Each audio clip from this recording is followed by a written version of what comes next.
علیکم ورحمۃ اللہ وبرکاتہ۔ الحمد للہ رب العالمین والصلاة والسلام علی نبینا محمد وعلی آلہ وصحبہ اجمعین ومن تبعهم بإحسان إلى يوم الدين۔ أعوذ بالله السميع العليم من الشيطان الرجيم من همزه ونفخه ونفسه۔ بسم الله الرحمن الرحيم۔ يوصيكم الله في أولادكم للذكر مثل حظ الأنثيين۔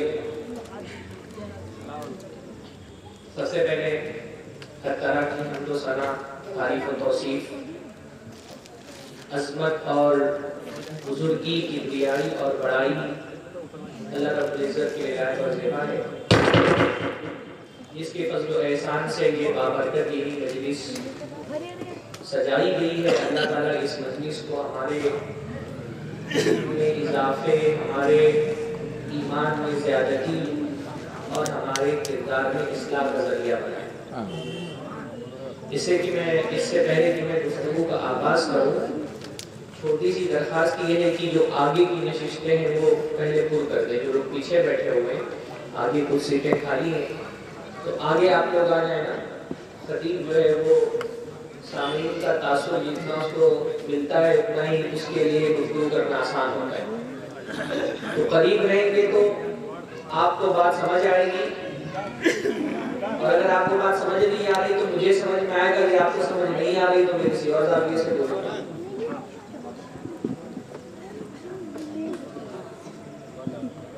آواز کر رہی ہے؟ السلام علی رسول اللہ۔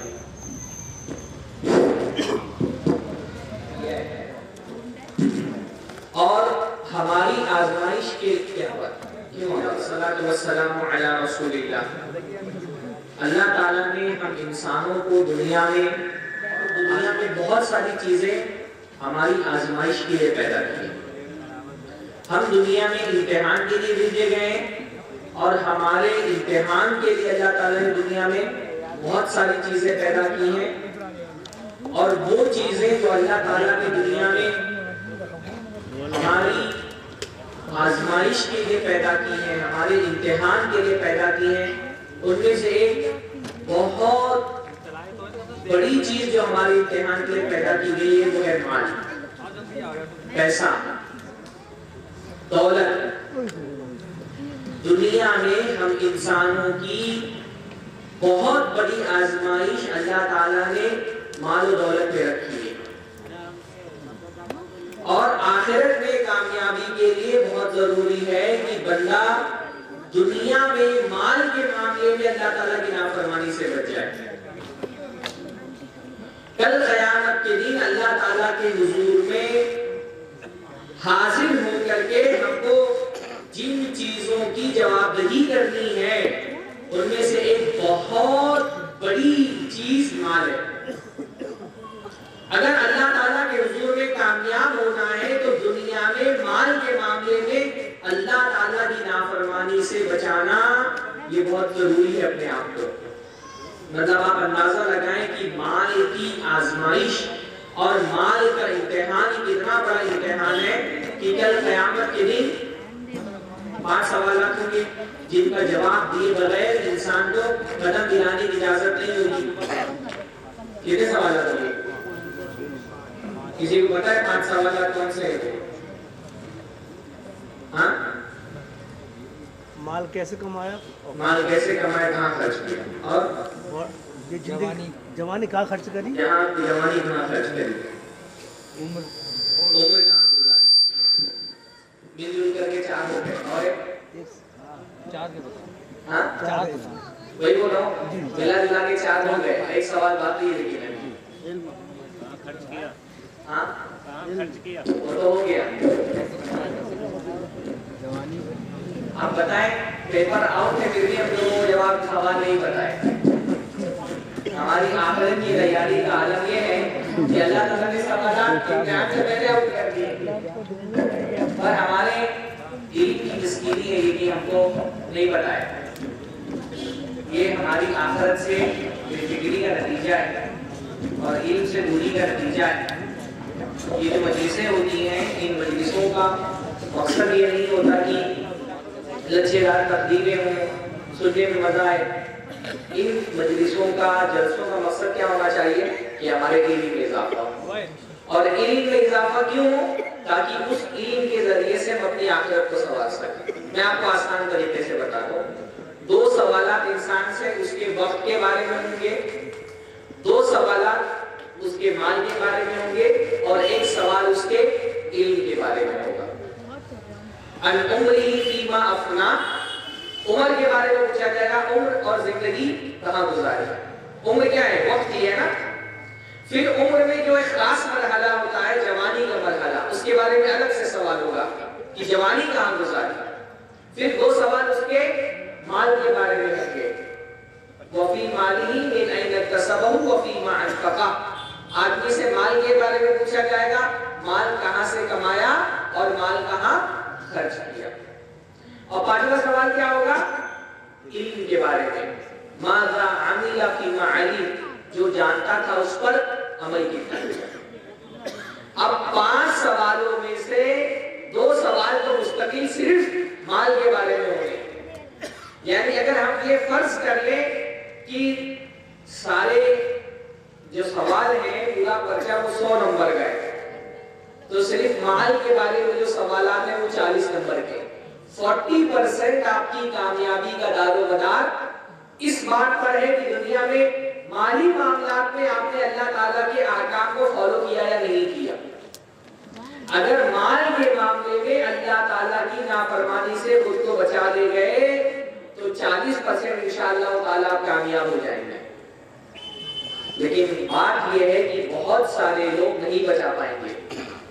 قیامت کے دن بہت سارے لوگ مال کے معاملے میں پکڑے جائیں گے, خاص طور پہ اس امت کے. رسول اللہ صلی اللہ علیہ وسلم نے فرمایا کہ کل امت فتنہ وفتنۃ امتی المال, ہر امت کا ایک فتنہ ہوتا ہے. اللہ تعالیٰ ہر امت کو کسی نہ کسی چیز سے آزماتا ہے. میری امت کا فتنہ کیا ہے؟ مال ہے. یعنی میری امت میں لوگوں کی سب سے بڑی آزمائش مال کے ذریعے سے ہوگی. سب سے زیادہ لوگوں کو مال کے معاملے میں آزمایا جائے گا, اور بڑی تعداد میں لوگ مالی معاملات میں پھنسیں گے. کل قیامت کے دن بہت سارے لوگ ایسے بھی آئیں گے نا جو عبادات میں نکل جائیں گے باہر, عبادات میں نہیں پکڑے جائیں گے. نماز, روزہ, حج, زکات ان سبجیکٹ میں پاس ہو جائیں گے, مال والے سبجیکٹ میں پکڑے جائیں گے. اللہ کے نبی صلی اللہ علیہ وسلم نے اس لیے ایک مرتبہ اپنے صحابہ سے کہا, بتاؤ مفلس کون ہے, غریب کون ہے؟ دیکھو کہ اللہ کے نبی مفلس اور غریب وہ ہے جس کے پاس مال و دولت نہ ہو. رسول اللہ نے فرمایا میری امت کا مفلس وہ ہے جو قیامت کے دن آئے گا بصلاۃ وصیام وزکات. جب قیامت کے دن آئے گا نیکیوں کا انبار لے کر کے آئے گا. بصلاۃ, نمازیں پڑھنے والا ہوگا, 5 وقتہ نمازی ہوگا. وصیام, روزے لے کر کے آئے گا. وزکات, زکات دینے والا بھی ہوگا. عبادات کے معاملے میں پرفیکٹ ہوگا, عبادات کے سبجیکٹ میں پاس ہو جائے گا, عبادات کے معاملے میں نہیں پکڑا جائے گا.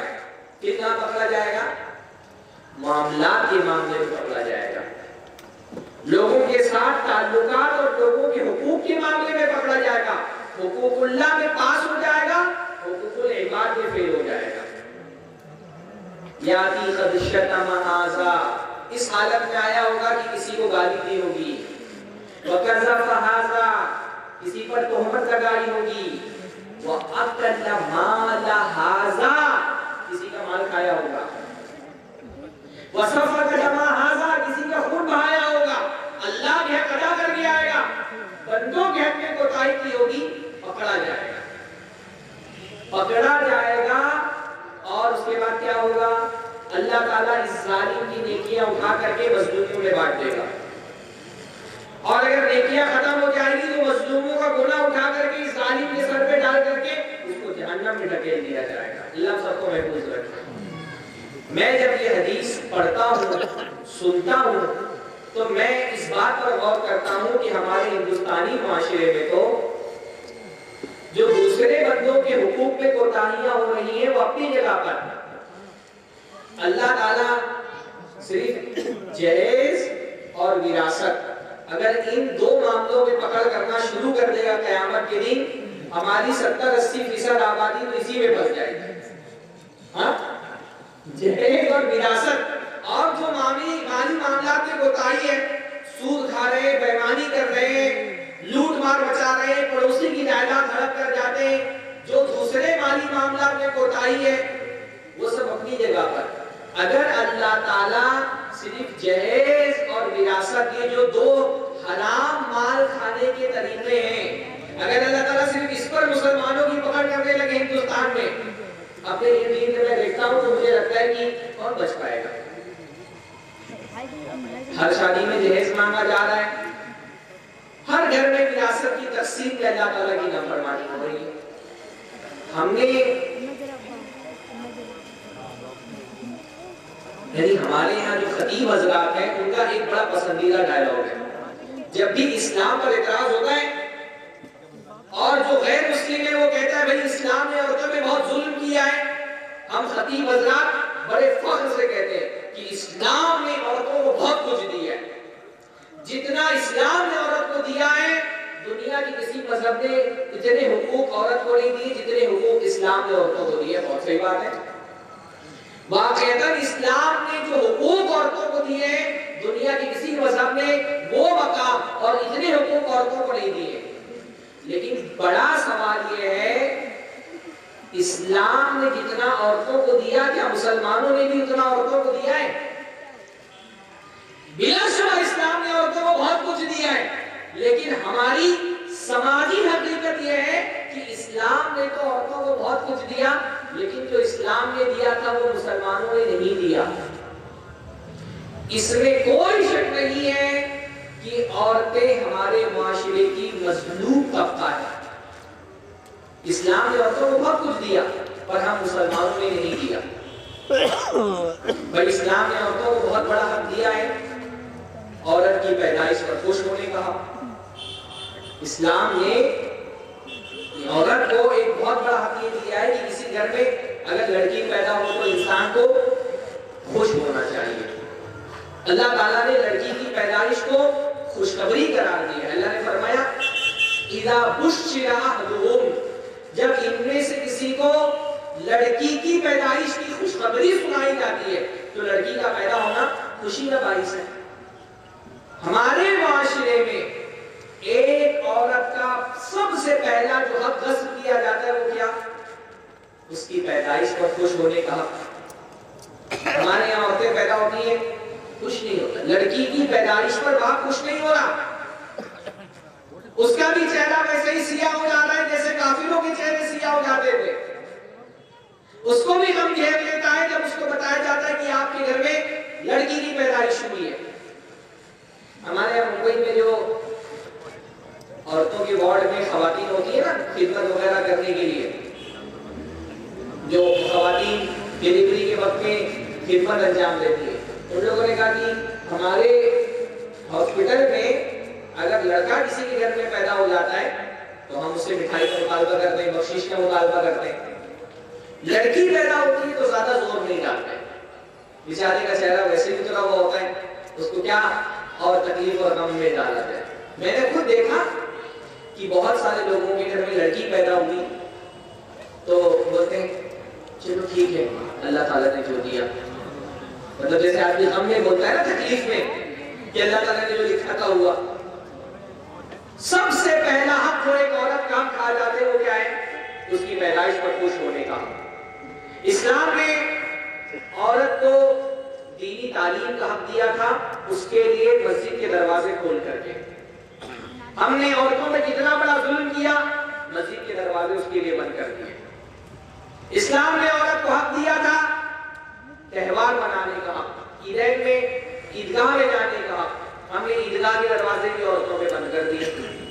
اسلام نے عورت کو حق دیا تھا کہ جب اس سے شادی کرو تو اس کو مہر دو۔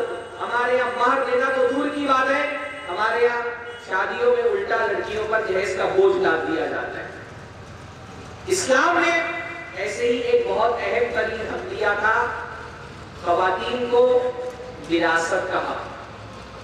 اللہ تعالیٰ نے کیا کرنا ہے کر لو اس میں، عورتوں کو ایک بہت اہم ترین حق دیا تھا وراثت میں، باپ کی جائیداد میں حصہ۔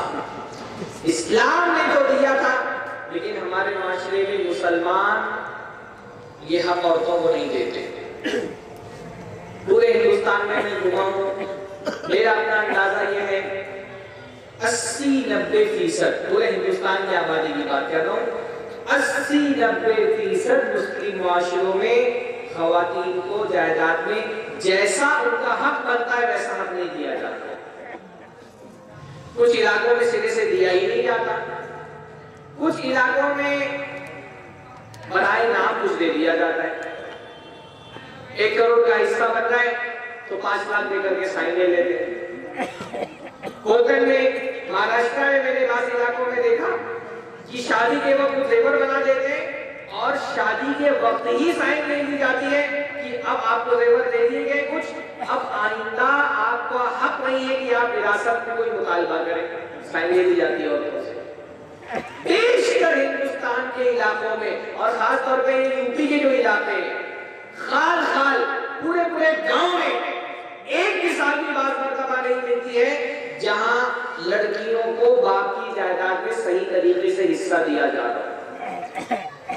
پوری یو پی میں میں نے دیکھا، ہمارا شہر مئو ناتھ ہے جہاں سے میری فراغت ہے، مئو میں الحمدللہ رواج ہے لڑکیوں کو جائیداد میں حصہ دینے کا، کیونکہ وہ اہل علم کا شہر ہے، تو مئو میں تھوڑا بہت میں نے یہ رواج دیکھا ہے کہ لڑکیوں کو جائیداد میں حصہ دیا جاتا ہے۔ اور انڈیا میں کیرلا کی طرف کچھ علاقے ہیں، تمل علاقے، تمل میں کیا تمل ناڈو کیرلا، وہاں پر بلکہ تمل ناڈو میں الٹا معاملہ ہے۔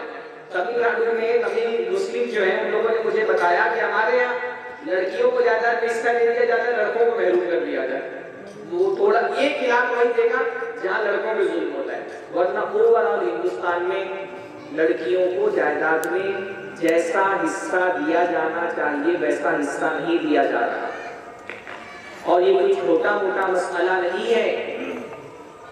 لڑکیوں کو جائیداد سے محروم کرنا، بھائیوں کا اپنی بہنوں کی جائیداد کھا جانا، وراثت میں ان کو حصہ نہیں دینا، یہ کوئی چھوٹا موٹا مسئلہ نہیں ہے۔ اللہ تعالیٰ نے قرآن مجید میں جہاں آیتیں، اچھا دیکھیں قرآن مجید میں وراثت کے احکام بیان ہوئے ہیں نا، کون سی صورت میں بیان ہوئے؟ قرآن مجید میں وراثت کے احکام کون سی صورت میں بیان ہوئے؟ سورۃ النساء۔ نساء کا مطلب کیا ہوتا ہے؟ نساء کا مطلب عورتیں۔ اللہ تعالیٰ چاہتا تو وراثت کے احکام سورہ بقرہ میں بھی بیان کر سکتا تھا، سورہ آل عمران میں بھی بیان ہو سکتے تھے، سورہ انفال میں بیان ہو جاتے، سورہ حجرات میں بیان ہو جاتے، کسی دوسری مدنی سورت میں اللہ تعالیٰ بیان کر سکتا، سورہ توبہ میں بیان کر سکتا تھا۔ اللہ تعالیٰ نے وراثت کے احکام بیان کرنے کے لیے قرآن مجید کی جس سورت کا انتخاب کیا، اس سورت کا نام کیا ہے؟ سورۃ النساء۔ اور نساء کا مطلب کیا ہوتا ہے؟ عورتیں۔ اور اس سورت کا نام صرف سورۃ النساء نہیں ہے، اس سورت کا خصوصی طور پہ موضوع خواتین ہے اور خواتین کے حقوق ہیں۔ خواتین کے حقوق کے بیان کے ضمن میں خصوصی طور پہ وراثت کے احکام بیان ہوئے۔ کیوں؟ اللہ تعالیٰ اس امت کو یہ پیغام دینا چاہتا ہے کہ وراثت کے معاملے میں خواتین کو ہلکا مت سمجھو کہ دیا تو دیا، نہیں دیا تو نہیں دیا، تھوڑا بہت دے کر کے خالی کر دیا، نہیں۔ خواتین کا وراثت پر ویسا ہی حق ہے جیسا حق مردوں کا اپنی وراثت پر ہے، اس لیے خاص طور پہ وراثت کے احکام سورۃ النساء میں بیان ہوئے۔ اچھا، اور اللہ تعالیٰ نے جو وراثت کے احکام بیان کیے ہیں یہ کوئی نفلی اور مستحب چیز نہیں ہے کہ بس اللہ تعالیٰ نے نفلی طور پہ بیان کر دیا۔ اللہ نے فرمایا ان کا حدود اللہ، یہ جو وراثت کے مسائل ہیں، یہ جو وراثت کے حقوق ہیں، یہ اللہ کی طے کی ہوئی حدیں ہیں۔ فریضۃ من اللہ، اللہ نے فرمایا یہ اللہ تعالیٰ کی طرف سے طے کیا گیا فریضہ ہے، اللہ تعالیٰ نے یہ حقوق طے کیے ہیں، یہ حصے اللہ تعالیٰ نے بنائے ہیں۔ شروعات میں کیا فرمایا؟ یوصیکم اللہ، اللہ تعالیٰ تم کو خصوصی طور پہ وصیت کرتا ہے۔ ایک ہوتا ہے اللہ تعالیٰ قرآن مجید میں بغیر یوصیکم اللہ کیے ہوئے ڈائریکٹ بیان کرنا شروع کرتا ہے، لِذَكَرِ مِثْلُ حَظِّ الْأُنثَيَيْنِ، لیکن اللہ تعالیٰ نے شروعات کہاں سے کی؟ یوصیکم اللہ، اللہ خصوصی طور پہ تم کو تاکید کرتا ہے کہ جب وراثت کا مال بانٹو تو لڑکیوں کو لڑکے گا، لڑکوں کو لڑکیوں کا ڈبل حصہ ہوگا۔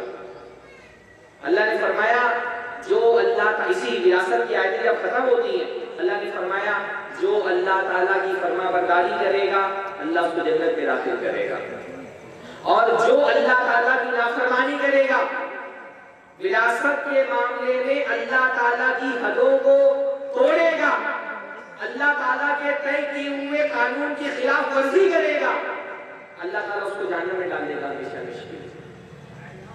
چھوٹا مسئلہ نہیں ہے۔ اللہ کے نبی صلی اللہ علیہ وسلم نے فرمایا کہ جو آدمی کسی کا ایک بار نیند کھا لیا قیامت کے دن گردن میں ان کے لوہے کی زنجیر ڈالی جاتی تھی نا، 7 زمینوں کی زنجیریں اس کے گردن میں ڈالی جائیں گی۔ چھوٹا مسئلہ نہیں ہے۔ میں بہت مبارکباد دوں گا ان احباب کو جنہوں نے اس موضوع پر گفتگو کرنے کے لیے مجھے مکلف کیا، اور میرے لیے یہ سعادت کی بات ہے کہ پہلی مرتبہ ایسا ہو رہا ہے کہ کسی اسٹیج کے پروگرام میں میں وراثت کے موضوع پہ گفتگو کر رہا ہوں۔ ورنہ عام صورتحال یہ ہے کہ مسجد کے ذمہ داروں سے کئی مرتبہ میں نے کہا کئی مسجدوں میں کہ مجھے خواتین کی وراثت کے موضوع پر گفتگو کرنا ہے، مسجد کے ذمہ داران بھی تیار نہیں ہوتے۔ اور کیوں تیار نہیں ہوتے؟ کیونکہ انہوں نے بھی اپنی بہنوں کو حصہ نہیں دیا ہوا، انہوں نے بھی نہیں دیا۔ یہ ایسا حمام ہے جس میں سب لگ گئے، انہوں نے بھی نہیں دیا ہوا ہے۔ تو وہ سوچتے ہیں کہ اگر مولانا نے اس موضوع پر تقریر کر لی ہم اپنی بہنوں کو کیا منہ دکھائیں گے۔ کہ کئی مسجدوں کا تجربہ ہے کہ بہانہ بنا کے وراثت کا موضوع بہت مشکل ہے، لوگ سمجھ نہیں پائیں گے۔ ارے بھائی میں وراثت کے مسائل نہیں بیان کرنے کے لیے آ رہا ہوں، میں تو صرف ایک موضوع بیان کر رہا ہوں، اور وہ موضوع کیا ہے کہ بہنوں کو حصہ دو۔ جو باپ پراپرٹی چھوڑ کر کے وفات پا گیا ہے اس میں اکیلے بیٹوں کا حصہ نہیں ہے، بیٹیوں کا بھی حصہ ہے، بیٹیوں کو ان کا حصہ دے دو۔ یہ کون سا مشکل موضوع ہے بھائی؟ ہاں اس میں کون سا، اس کو کون سا راکٹ سائنس ہے جو یہ سمجھ میں نہیں آ رہی لوگوں کو بات۔ ہمارے معاشرے کے اندر بہنوں کی جائیداد کھانا اتنا عام ہو گیا ہے کہ اب اس کے گناہ ہونے کا تصور لوگوں کے ذہن سے نکل گیا، اب لوگ اس کو گناہ ہی نہیں سمجھتے۔ مطلب آپ بتائیں، ہمارے پاس بہت سارے لوگ سوال کرتے ہیں کہ شیخ ہمارا ایک فلاں دوست ہے وہ بینک میں نوکری کرتا ہے اور اس کو جو تنخواہ آتی ہے وہ بینک سے آتی ہے اور اس نے ہم کو کھانے کی دعوت دی ہے، تو کیا شیخ ہم اس کے کھانے کی دعوت میں شریک ہو سکتے ہیں؟ میں سوچتا ہوں ماشاءاللہ ہمارے معاشرے میں اتنا تقویٰ ہے کہ لوگ سوچتے ہیں کہ بھئی ایک آدمی بینک میں نوکری کر رہا ہے تو اس کے کھانے کی دعوت میں جایا جائے کہ نہیں جایا جائے۔ یہ بھی سوال کرتے ہیں بہت سارے لوگ کہ ہمارے یہاں شیخ ہمارے ایک دوست ہیں اور وہ جو ہیں بھنگار کا کاروبار کرتے ہیں اور کانٹا مارتے ہیں اور انہوں نے دعوت دی ہے کھانے کی، تو ان کے کھانے کی دعوت میں جا سکتے کہ نہیں جا سکتے؟ میں سوچتا ہوں ماشاءاللہ معاشرے کے اندر اتنا تقویٰ ہے کہ اگر کوئی کانٹا مارتا ہے اپنے کاروبار میں بےایمانی کرتا ہے لوگ سوچتے ہیں کہ اس کے کھانے کی دعوت میں جایا جائے نہیں جایا جائے۔ آج تک کسی نے یہ سوال نہیں کیا کہ شیخ ہمارا ایک دوست ہے اس نے اپنے ابا کی جائیداد میں اپنی بہن کو حصہ نہیں دیا اور اس نے کھانے کی دعوت دی ہے، اس کے کھانے کی دعوت میں شریک ہو سکتا اور نہیں شریک ہو سکتا۔ آج تک آپ نے کسی نے کبھی سوال کیا؟ آج تک کسی نے یہ سوال نہیں کیا کہ میرے ایک دوست نے اپنی بہن کو جائیداد میں حصہ نہیں دیا ہے اور وہ مجھے کھانے کی دعوت دے رہا ہے، میں اس کے کھانے کی دعوت میں جا سکتا اور نہیں جا سکتا ہوں۔ یہ سوال اس لیے نہیں کرتے کیونکہ یہ ایک ایسا گناہ ہے جس میں معاشرے کا امیر، غریب، کمزور، طاقتور، پڑھا لکھا، ان پڑھ، جاہل، عالم سارے جب کسی گناہ میں معاشرے کی اکثریت شریک ہو جائے تو ذہنوں سے یہ بات نکل جاتی ہے کہ یہ بھی کوئی گناہ ہے، پھر انسان جری ہو جاتا ہے، اس کو اللہ تعالیٰ کا ڈر نہیں لگتا گناہ کرتے ہوئے۔ آپ بتائیں کوئی شریف آدمی ہو اور شیطان کے بہکاوے میں آ کر کے کسی دکان پر گیا اور دکان والے کی نظروں سے بچ کر کے 100 روپیہ اس کے باکس سے نکال لیا، چوری کر لیا چپکے سے، اور اس کو پتا نہیں تھا، اوپر سی سی ٹی وی کیمرہ لگا ہوا تھا اور سی سی ٹی وی کیمرے میں ویڈیو بن گئی اس کی کہ جناب 100 روپیہ باکس سے چرا رہے ہیں، گلے سے 100 روپیہ نکال لیا دکاندار کے، اور وہ ویڈیو پورے محلے میں وائرل ہو گئی۔ یہ آدمی کسی کو منہ دکھا پائے گا؟ ہاں، اگر 100 روپیہ چراتے ہوئے کسی کی ویڈیو وائرل ہو جائے وہ اتنا شرمندہ ہو جائے گا کہ اپنا منہ کسی کو نہیں دکھائے گا۔ لیکن لوگ لاکھوں کی کروڑوں کی جائیداد اپنی بہنوں کی مار کر کے بیٹھے ہوئے، کسی کو منہ دکھاتے ہوئے شرماتے جی، ان کو پتا ہے کہ سارے لوگ اس گناہ میں ملوث ہیں تو شرمانے کی ضرورت ہی نہیں۔ ہم نے معاشرتی سطح پر بہنوں کی جائیداد کھانا حلال کر لیا ہے، اللہ تعالیٰ نے تو حرام کیا ہے پر ہم نے اس کو حلال کر لیا۔ بھئی کچھ گناہ ایسے ہوتے ہیں نا جو اللہ نے حرام کیے پر بندے کیا کر لیتے ہیں، اس کو حلال کر لیتے ہیں۔ یہ گناہ ایسا ہی ہے، کچھ کام ایسے نہیں ہے جو اللہ تعالیٰ نے حرام کیے لیکن سماج نے اس کو حلال کر دیا ہے، کچھ کام ایسے بھی جو اللہ تعالیٰ نے حلال کیے سماج نے اس کو حرام کیا ہوا ہے۔ ایسے بھی بہت سارے کام ہیں کہ اللہ نے حلال کیا ہے اور سماج نے اس کو حرام کر دیا ہے۔ یہ گناہ بہنوں کی جائیداد کھانا ایسا گناہ ہے کہ معاشرے میں ہم نے اس کو حلال کر لیا ہے، ہمارے ذہنوں سے اس کے گناہ ہونے کا تصور ہی سرے سے نکل گئے۔ آپ کے علاقے میں کیا صورتحال ہے شیخ؟ آپ کیا دیتے ہیں بہنوں کو جائیداد نہیں سر؟ یہاں بھی وہی صورتحال ہے، یہاں بھی وہی صورتحال ہے۔ اللہ تعالیٰ ہماری حالت کو رحم فرمائے۔ ہاں، اہل حدیث بھی نہیں دیتے۔ بہت بڑا مسئلہ یہ ہے کہ ہم نماز میں اہل حدیث ہیں، سماج میں اہل حدیث نہیں ہے۔ اہل حدیث کو نماز میں بھی اہل حدیث ہونا چاہیے اور سماج میں بھی اہل حدیث ہونا چاہیے۔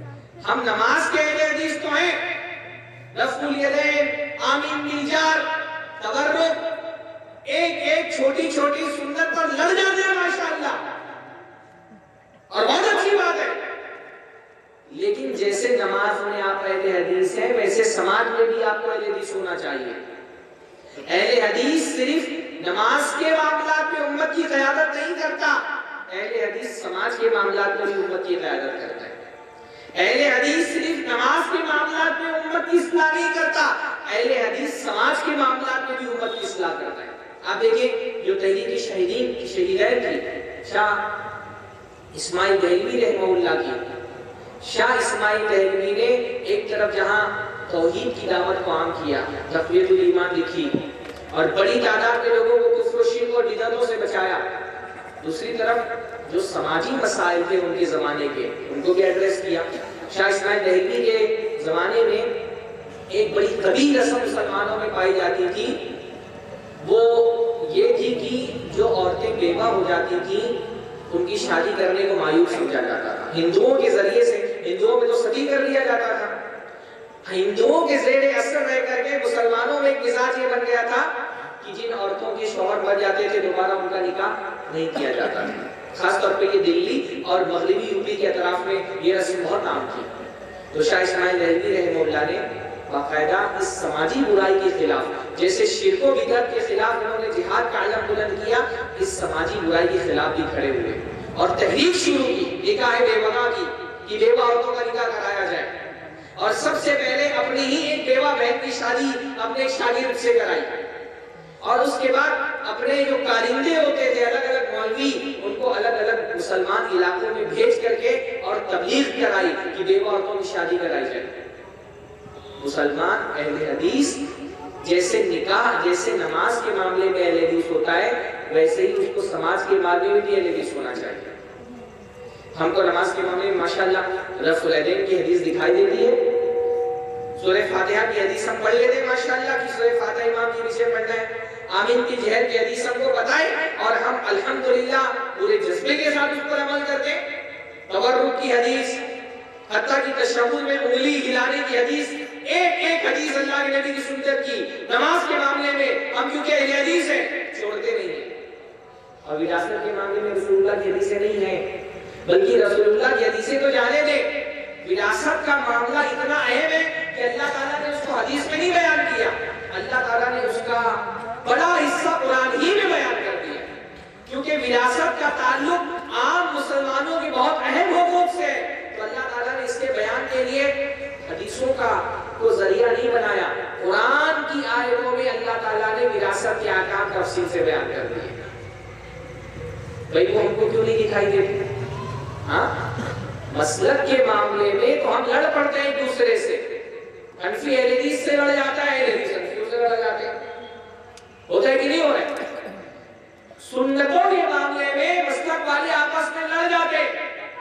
اور بہنوں کو وراثت میں حصہ دینا یہ تو فرض ہے، اور اس میں کسی مسلک کا کوئی اختلاف بھی نہیں ہے. لیکن مسلک کا کوئی اختلاف نہیں ہے کہ بہنوں کو وراثت میں حصہ دینا چاہیے، اور سارے مسلک والوں کا اتفاق ہے کہ بہنوں کو وراثت میں حصہ نہیں دینا. مسلک کا کوئی بھائی اہل حدیث کیا بھی ہے کہ بہنوں کو وراثت میں حصہ دینا چاہیے، دیوبندیوں کیا بھی ہے کہ بہنوں کو وراثت میں حصہ دینا چاہیے، بریلویوں کیا بھی ہے کہ بہنوں کو وراثت میں حصہ دینا چاہیے. کہ کوئی مسلکی اختلاف والا موضوع ہے؟ یہ تو قرآن کی صحیح آیت سے ثابت ہے. اجماعی مسئلہ ہے کہ باپ کی جائیداد میں بھائی اور بہن، بیٹا اور بیٹی دونوں کا حصہ ہے. ہمارے مسلمانوں کے الگ الگ مسلک کے لوگ سنتوں پر جن میں اختلاف ہے اس میں تو آپس میں دوسرے سے لڑ جاتے ہیں. اور وراثت دینے کا جو فریضہ ہے جس میں آپس میں کوئی اختلاف نہیں ہے، سب لوگ بالاتفاق نہیں دے رہے. نہ اہل حدیث دے رہے ہیں، نہ دیوبندی دے رہے ہیں، نہ بریلوی دے رہے ہیں.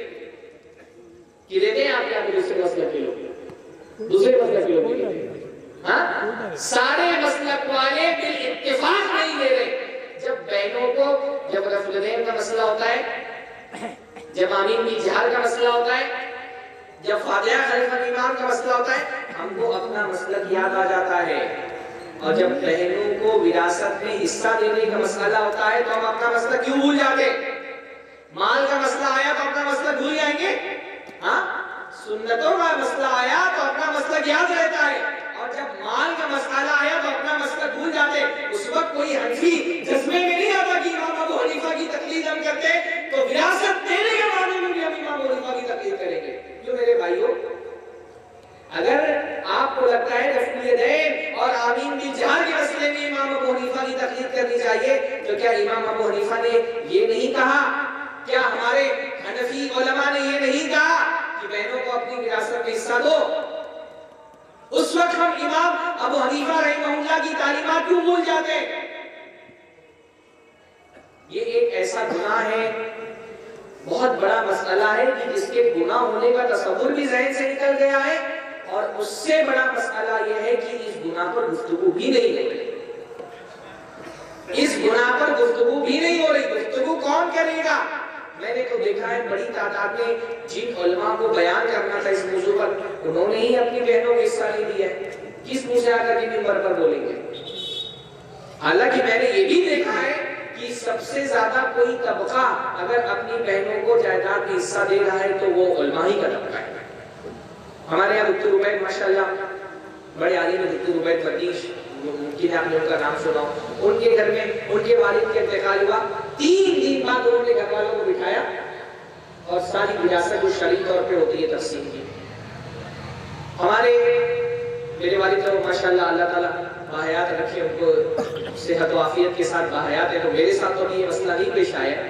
پر ہماری دادا کی وفات پر ہماری پھوپھیوں کا جو حصہ بن رہا تھا وہ ہمارے والد نے دیا الحمدللہ. ہمارے بڑے ابا مولانا عبدالعلیم ماہر رحمہ اللہ جتنا حصہ بن رہا تھا، ساری بہنوں کو 2 بہنیں تھیں ان کی، انہوں نے وہ حصہ نکال کر دیا. میں اس لیے الحمدللہ یہاں پر بول رہا ہوں بیٹھ کر کے. علماء کو خصوصی طور پہ، یہاں پہ بہت سارے طلبہ بھی ہیں، بہت سارے اہل علم بھی ہیں، علماء کو خصوصی طور پہ اپنی بہنوں کو جائیداد میں حصہ دینا اور بغیر جہیز کے شادی کرنا یہ علماء کی بڑی ذمہ داری ہے، کیونکہ جب اہل علم کسی گناہ کو، عام آدمی گناہ کرتا ہے نا، عام آدمی کا گناہ ہوتا ہے، لیکن معاشرے کے جو اہل علم ہیں، جو علماء ہیں، جو مدارس کے فارغین ہیں، جب وہ کوئی گناہ کرتے ہیں نا تو ان کا گناہ عام لوگوں کے لیے دلیل بن جاتا ہے۔ جب علماء کسی غلطی میں ملوث ہوتے ہیں تو عام لوگوں کے لیے وہ دلیل بن جاتا ہے۔ کئی معاملات میں، کئی علاقوں میں ایسا ہوا کہ جب ہم نے لوگوں کو بھالا بھائی بہنوں کو جائیداد میں حصہ دو، تو لوگوں نے کہا فلاں مولوی صاحب نے نہیں دیا تو ہم کیوں دیں ان کے لیے، حالانکہ مولوی صاحب کا عمل کوئی دلیل نہیں ہوتا لیکن لوگ بنا لیتے ہیں۔ تو وراثت کا مسئلہ بہت اہم مسئلہ ہے، اس لیے جب وراثت کی آیتیں اللہ تعالیٰ نے نازل کی، آپ کو پتا ہے نا وراثت سے متعلق جو آیتیں ہیں یہ نازل اسی لیے ہوئی کہ عورتوں کو جائیداد میں حصہ نہیں دیا جا رہا تھا۔ اصل مسئلہ کیا تھا؟ اللہ کے نبی صلی اللہ علیہ وسلم کے زمانے میں قرآن کی جو آیتیں ہیں یوصیکم اللہ فی اولادکم للذکر مثل حظ الانثیین، یہ جو آیتیں ہیں یہ آیتیں کیوں نازل ہوئی؟ کیونکہ خواتین کو جائیداد میں حصہ نہیں دیا جا رہا تھا، عورتوں کو جائیداد میں حصہ دلانے کے لیے ہی آیتیں نازل ہوئی ہیں۔ واقعہ کیا ہوا تھا؟ اللہ کے نبی صلی اللہ علیہ وسلم کے ایک صحابی ہیں، بڑے عظیم الشان صحابی، حضرت سعد بن ربیع، انصاری صحابی تھے۔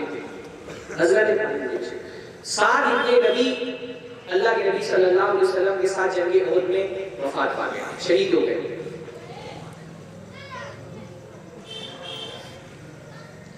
عربوں کے یہاں بیٹیوں کو جائیداد میں حصہ نہیں دیا جاتا تھا، حتیٰ کہ بیویوں کو بھی جائیداد میں حصہ نہیں دیا جاتا تھا، زیادہ تر حصہ بیٹے اور بھائی کو لے کر آپس میں بانٹ لیتے تھے۔ سعد بن ربیع رضی اللہ تعالی عنہ کی جب وفات ہوئی تو ان کی بیوی اللہ کے نبی کی خدمت میں حاضر ہوئی اور ان کی بیوی نے کہا اللہ کے رسول میں سعد بن ربیع کی بیوی ہوں، وہاتانی ابنۃ سعد، اور یہ میرے ساتھ جو دو بچیاں ہیں یہ سعد کی بیٹیاں ہیں، اور سعد آپ کے ساتھ جنگ احد میں لڑتے ہوئے شہید ہو گئے، اور سعد بن ربیع بہت مالدار لوگوں میں سے تھے۔ سعد بن ربیع وہ تھے جن کا بھائی چارہ اللہ کے نبی نے عبد الرحمن بن عوف سے کرایا تھا، اور بہت مالدار آدمی تھے وہ۔ تو انہوں نے اللہ کے رسول سعد بن ربیع کا پورا مال تو ان کے بھائیوں نے لیا، ان کی وفات کے بعد ان کی پوری جائیداد پر بھائیوں نے قبضہ کر لیا، اور ان دونوں بچیوں کو مجھ کو سعد کے جائیداد میں کوئی حصہ نہیں دیا گیا۔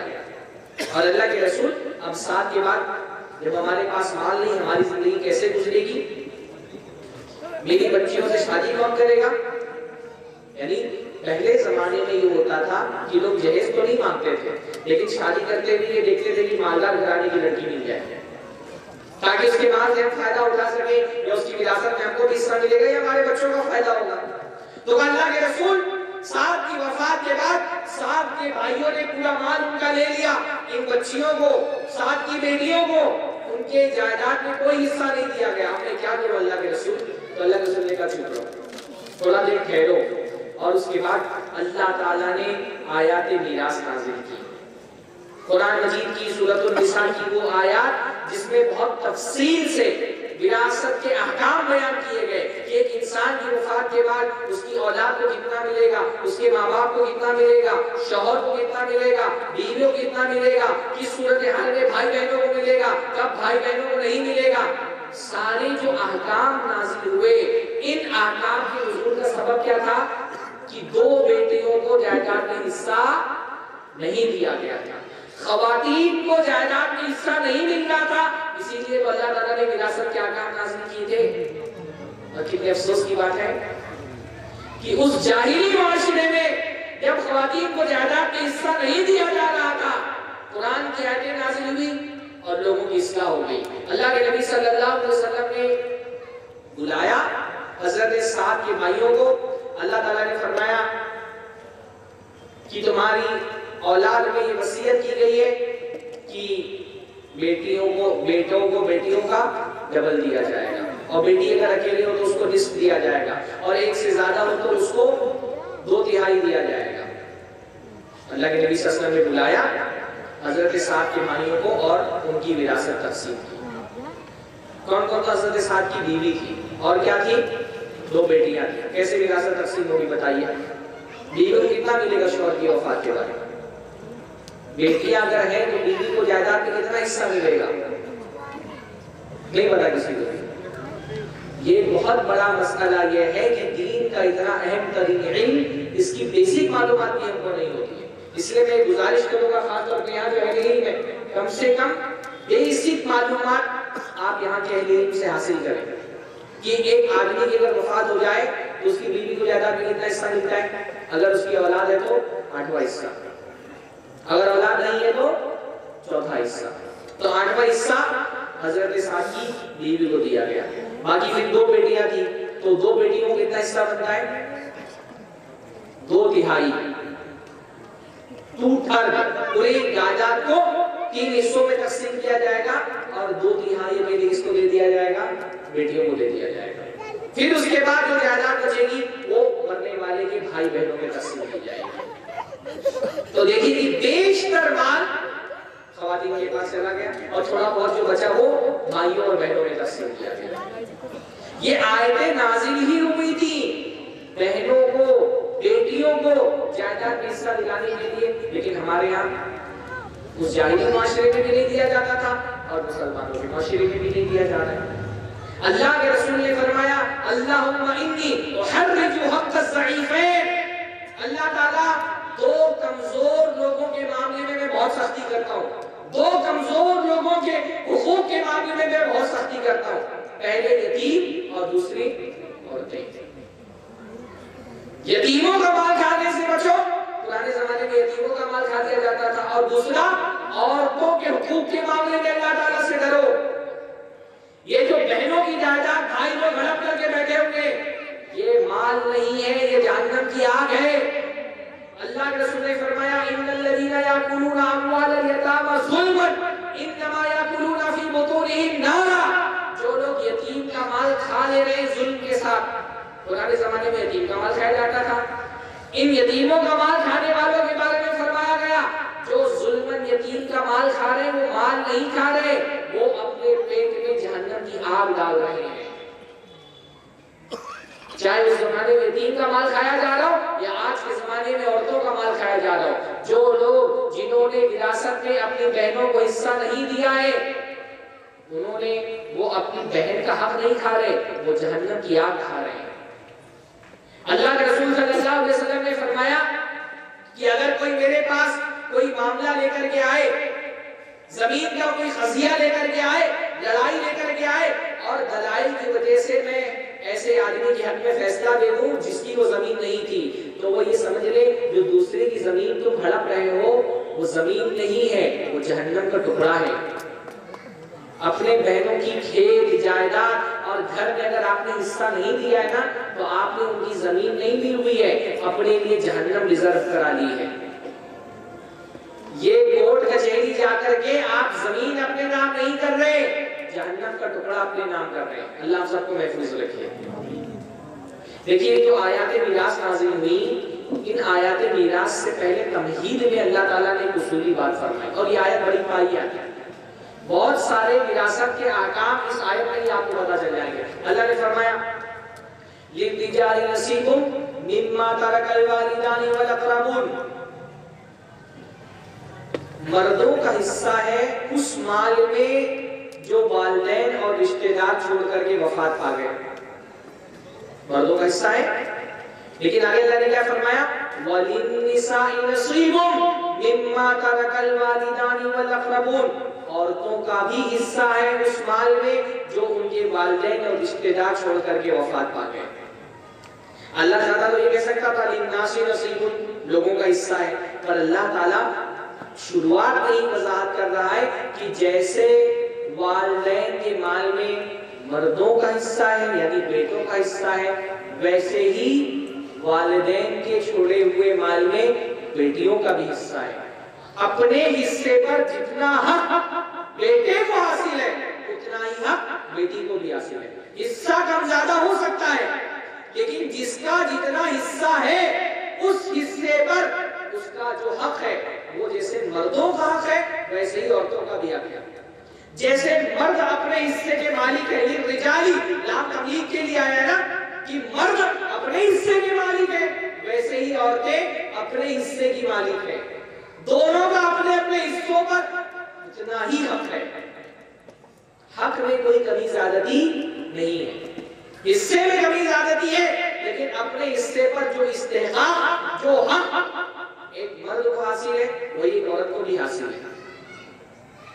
للرجال نصیب, نصیب کا مطلب کیا ہوتا ہے؟ حصہ. وللنساء نصیب, اور لڑکیوں کے لیے بھی کیا ہے؟ حصہ. حصہ کا مطلب کیا ہوتا ہے؟ ایک طے شدہ حصہ ہے, اور جتنا حصہ ہے اتنا دینا پڑے گا. تھوڑا بہت دیکھ کر کے تنخواہ نہیں سکتے. بعض علاقوں میں نے دیکھا 1 کروڑ کی جائیداد ہے تو بہن کو بلا کر کے محبت سے چائے پانی پلا کر کے 5 لاکھ روپیہ ہاتھ میں رکھ دیا اور سائن دے دی کہ بھائی سائن کر دو. بہن بھی بیچاری معصوم ہے, سوچتی ہے کوئی کچھ نہیں دیتا, میرا بھائی تو اہل حدیث ہے تو تھوڑا بہت دے رہے ہیں ماشاءاللہ. ہاں, تو سوچتی ہے کسی کو کچھ نہیں مل رہا, اہل حدیث ہونے کی برکت ہے مجھے کچھ تو مل جا رہا ہے, تو وہ بھی سائن کر دیتی ہے. بعض علاقوں میں نے دیکھا بہنوں کو بولتے اماں کے زیور تم اپنے پاس رکھ لو اور باقی چیزوں میں حصہ تم کو نہیں ملے گا. نہیں چلنے والا. جتنا اس کا حصہ بن رہا ہے پورا حصہ اس کو دینا پڑے گا. بعض علاقوں میں دیکھا کھیت میں حصہ دے رہے, گھر میں حصہ نہیں دے رہے. بول رہے گھر میں حصہ دے دیں گے تو ہم کہاں جائیں گے؟ بھائی وہ تمہارا پرابلم ہے, تم کہاں جاؤ گے نا. اللہ تعالیٰ نے کیا فرمایا؟ مما ترکا, جو کچھ بھی ماں باپ چھوڑ کر کے جا رہے ہیں سارے مال میں بیٹوں کا حصہ بنے گا. جو ماں باپ چھوڑ کر کے وفات پا رہے ہیں ہر مال میں بیٹی کا حصہ ہے, ہر مال میں عورت کا حصہ ہے. آپ یہ نہیں بول سکتے میں کھیت میں حصہ دے دوں گا لیکن مکان میں حصہ نہیں دوں گا, مکان میں حصہ دے دوں گا دکان میں حصہ نہیں دوں گا. نہیں, ایک روپیہ.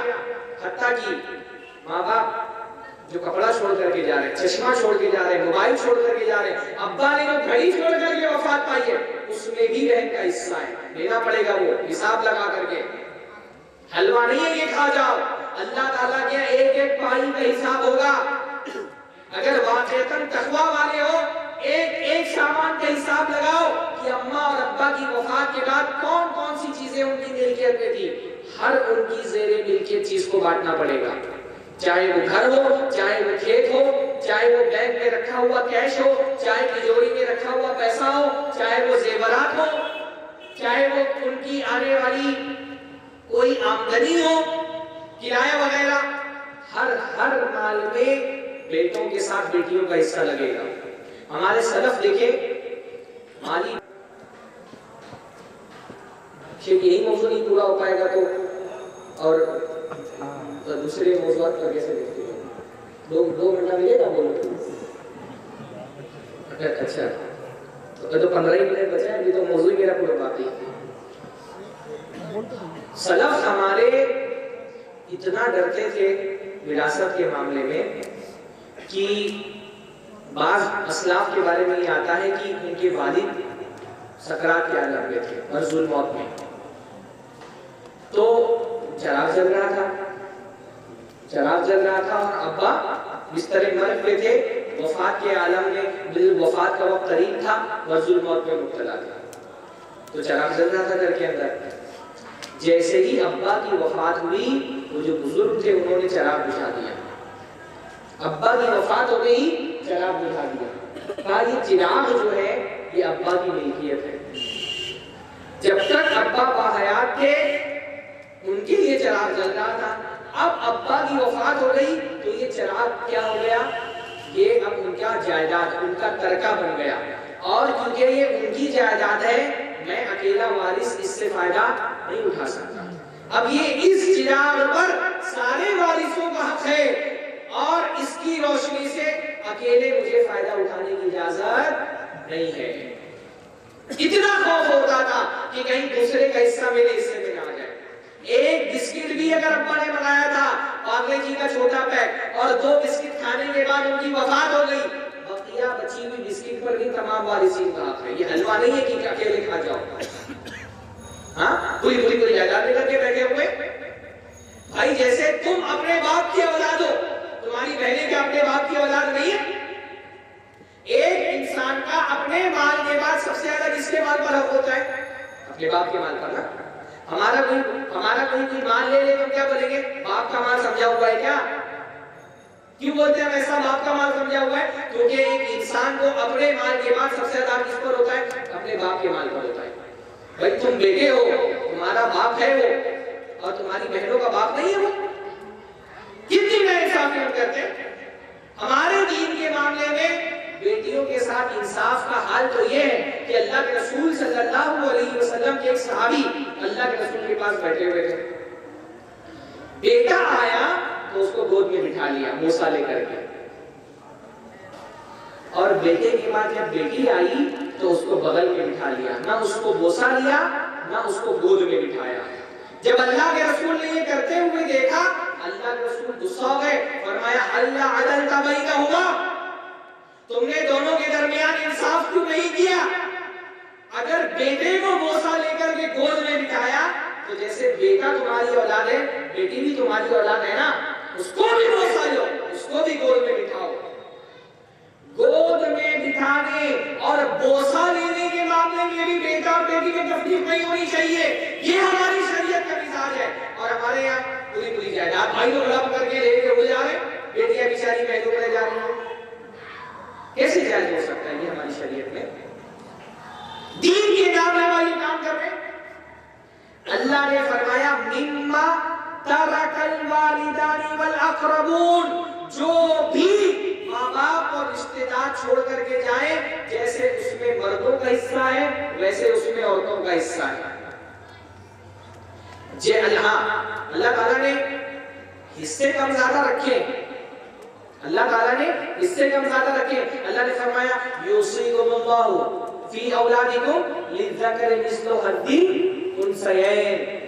اللہ تعالیٰ تمہاری اولاد کے بارے میں تم کو وصیت کرتا ہے کہ لڑکوں کو لڑکیوں کا دگنا دیا جائے گا. کیا فرمایا اللہ نے؟ بولیے. لڑکوں کو کتنا ملے گا؟ بیٹوں کو بیٹیوں کا ڈبل دیا جائے گا. اچھا دیکھو تعبیر کتنی پیاری ہے. اللہ تعالیٰ یہ بھی تو کہہ سکتا تھا نا کہ بیٹیوں کو بیٹوں کا آدھا دو، بات تو وہی ہوتی. ہاں یہ بھی استعمال کر سکتا تھا کہ بیٹیوں کو بیٹوں کا آدھا دو، پر اللہ تعالیٰ نے یہ نہیں کہا. اللہ تعالیٰ نے کیا فرمایا؟ بیٹوں کو بیٹیوں کا 2 گنا دو، ڈبل دو. اس کا مطلب جب وراثت تقسیم ہوگی تو پہلے کس کو دیا جائے گا؟ بیٹیوں کو دیا جائے گا. پھر جوڑا جائے گا کہ بیٹیوں کو کتنا ملا اس کا ڈبل بیٹوں کو دیا جائے گا. اللہ تعالیٰ نے اولاد کے درمیان وراثت تقسیم کرنے میں معیار کس کو بنایا ہے؟ بیٹیوں کو بنایا ہے. بیٹیوں کو معیار بنایا گیا وراثت تقسیم ہونے میں. اچھا ایک بات اور، اللہ نے کیا فرمایا کہ لڑکوں کا حصہ ہے اس مال میں سے جو والدین اور رشتہ دار چھوڑ کر کے وفات پاتے ہیں، اور لڑکیوں کا بھی حصہ ہے. کیا فرمایا؟ مما ترکا، جو چھوڑ کر کے والدین وفات پا گئے. اس آیت سے ہم کو کیا پتا چلا کہ وراثت کب تقسیم ہوگی؟ جب ماں باپ وفات پا جائیں اس کے بعد ان کی وراثت تقسیم ہوگی، ہے نا. اسی لیے وراثت کو کیا کہا جاتا ہے عربی میں؟ ترکہ کہا جاتا ہے. ترکہ یعنی ماں باپ چھوڑ کر کے جو وفات پا جائیں. تو یہ جو احکام بیان ہوئے ہیں یہ ترکی کے احکام بیان ہوئے کہ اگر والدین وفات پا جائیں گے پھر ان کا مال ایسے تقسیم کیا جائے گا کہ بیٹوں کو بیٹیوں کا ڈبل دیا جائے گا. لیکن اچھا اس سے آپ کو یہ بات پتا چلی نا، ہمارے یہاں بعض جاہل قسم کے لوگ اپنے باپ کو زندگی میں بولتے ہیں میرا حصہ دے کر مجھے الگ کرو. بہت سارے مسائل ایسے آئے جس میں بیٹا اپنے باپ سے بولتا ہے میرا حصہ دے کر مجھے الگ کرو. کہیں حصہ بھائی باپ کی زندگی میں باپ کے مال میں بیٹے کا کوئی حصہ نہیں ہے. صحیح بول رہا ہوں نا؟ باپ کی زندگی میں باپ کے مال میں بیٹے کا بیٹی کا کسی کا بھی کوئی حصہ نہیں ہے. ٹھیک ہے بیٹا یا بیٹی اگر مجبور ہیں تو ان کی ذمہ داری اٹھانا نفقہ اٹھانا باپ کی ذمہ داری ہے، خرچ اٹھانا باپ کی ذمہ داری ہے. اگر وہ مجبور ہے، اپنا خرچ خود نہیں اٹھا پا رہے، بچے ہیں، کم عمر ہے یا معذور ہے مان لیجیے، تو ان کی کفالت باپ کی ذمہ داری ہے. باقی زندگی میں باپ کے مال میں بیٹے کا کوئی حصہ نہیں، کوئی حصہ نہیں بیٹے کا. ہاں اگر باپ چاہے تو اپنی پراپرٹی تقسیم کر سکتا ہے اولاد میں، اللہ نے اجازت دی ہے. لیکن جب اپنی پراپرٹی تقسیم کرے گا تو وہ وراثت تقسیم نہیں کرے گا، وہ ہدیہ تقسیم کرے گا. بات سمجھ آ رہی ہے؟ اور ہدیے میں شریعت کا اصول کیا ہے؟ اعدلوا بین اولادکم. جب ہدیہ تقسیم کریں گے تو اولاد کے درمیان عدل کرنا پڑے گا، یعنی جتنا مال پھر آپ بیٹوں کو دیں گے اتنا ہی مال بیٹی کو دینا پڑے گا، پھر آپ اس میں کم زیادہ نہیں کر سکتے. ہدیہ جب تقسیم کریں گے تو وراثت والے احکام نہیں اپلائی ہوں گے کہ بیٹی کو بیٹی کا، بیٹے کو بیٹی کا ڈبل دو. اگر زندگی میں باپ اپنی پراپرٹی بانٹ رہا ہے تو جتنا بیٹے کو دے گا اتنا ہی بیٹی کو دینا پڑے گا.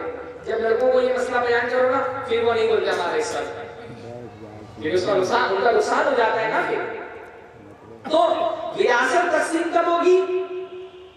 والدین کی وفات کے بعد تقسیم ہوگی.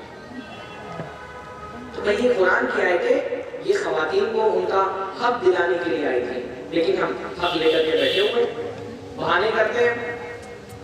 سب سے بڑا بہانہ تو یہ کرتے بھائی میری بہن نے خوشی سے اپنا حصہ معاف کر دیا. سب سے بڑا بہانہ یہ ہے. شادی میں دے تو دیا، ہاں وہ بھی آر اس پر انشاءاللہ، اس لیے تو بولا کہ مجھے 2 گھنٹہ چاہیے. ہاں سب سے بڑا بہانہ ہے کہ میری بہن نے معاف کر دیا. بھائی معاف، سب سے پہلی بات تو یہ ہے، یہ جتنا 90% جو لوگ کہتے ہیں کہ میری بہن نے معاف کر دیا، یہ معافی نیچرل نہیں ہوتی ہے. یہ معافی دباؤ ڈال کر کے حاصل کی جاتی ہے، اور جب کسی پر دباؤ ڈال کر کے اس سے معاف کرا لے تو یہ معافی شریعت کے ہاں، شریعت میں یہ معافی قابل قبول نہیں ہے. ایسی معافیاں جیسے مان لیجیے کہ میں آپ نہیں جا رہے راستے میں تو ڈاکو مل گیا، بندوق نکالی اس نے اور کہا چلو اپنا موبائل لاؤ میرے حوالے کرو. آپ نے دے دیا موبائل نکال کر کے، کہا اپنا پرس میرے حوالے کرو، آپ نے دے دیا. اب اس ڈاکو نے بندوق تان کر کے کہا اب بولو کہ میں نے معاف کر دیا. بندوق تانی اور بولا کہ مسکراؤ، اور مسکراتے ہوئے کہو میں نے معاف کر دیا. اب آپ کے سر میں بندوق تنی ہوئی ہے، آپ نے جان بچانے کے لیے کہا کہ بھائی میں نے معاف کر دیا، آپ لے جاؤ میرا موبائل میرا پرس. یہ معافی مانی جائے گی؟ اس کو معافی کہیں گے؟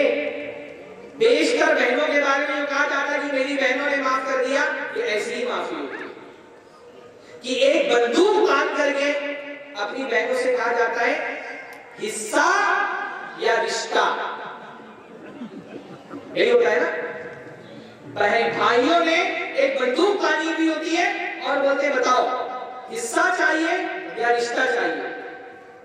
اب باپ کا انتقال ہو چکا ہے، بہن کو بھی ایک بیٹا چاہیے جو مصیبتوں میں اس کا سہارا بن سکے، چھٹیوں میں اپنے بچوں کو لے کر کے وہاں جا سکے.